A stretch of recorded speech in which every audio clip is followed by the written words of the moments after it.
Kyle Negrito, trending sa Twitter. Bashers, pinagkaguluhan si Negi. Valdez, hirap sa mga sets ni Kyle, adjustment malala. Gia Morado, pinapabalik na ng Pinas. Libero ng Creamline, wala nga bang ganap? At Coach Sherwin, wrong move nga ba kontra Petrogas? May PVL na?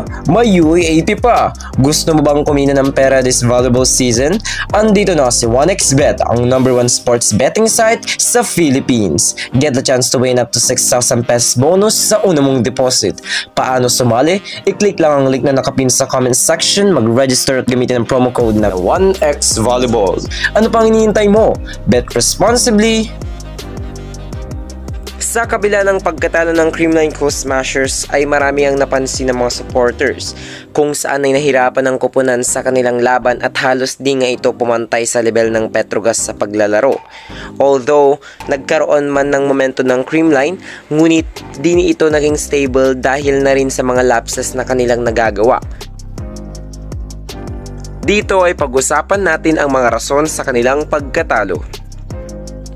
Una na rito ay ang mga setting ni Kyle Negrito. Pinaka-importante kasi ang mga plays na ginagawa ng setters upang magkaroon ng maayos na opensa ang kupunan.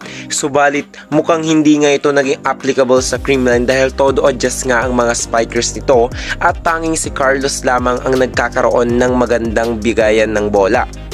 Marami nga sa mga fans ang bumilib kay Valdez dahil sa adjustment na ginawa nito sa mga sets ni Kyle.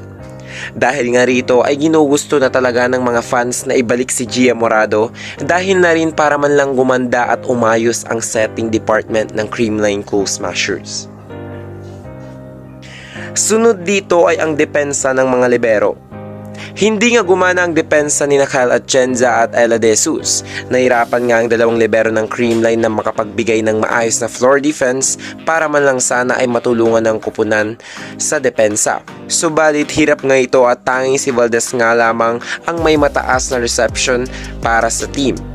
Di nga maganda ang naging gising nila Atienza at De Jesus, kaya't butas nga rito ang Creamline. Sunod naman natin ay ang mga open hitters ng Creamline Coast Smashers. Well, si Valdez nga ay naging consistent sa kupunan.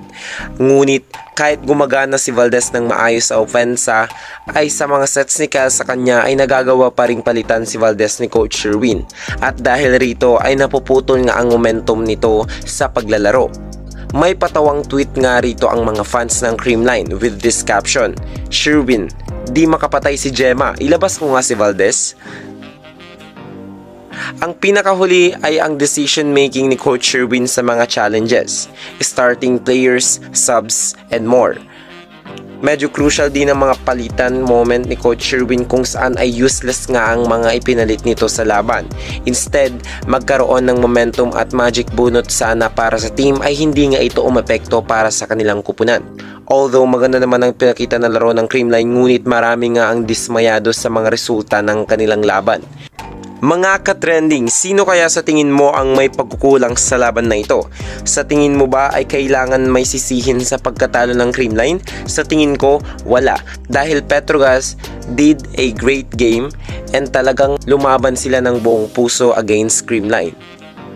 So that's it for today's video mga ka-trending. Do not forget to subscribe and click the notification bell para updated ka sa latest ganap ng volleyball dito sa Pinas. Thanks for watching. Bye for now.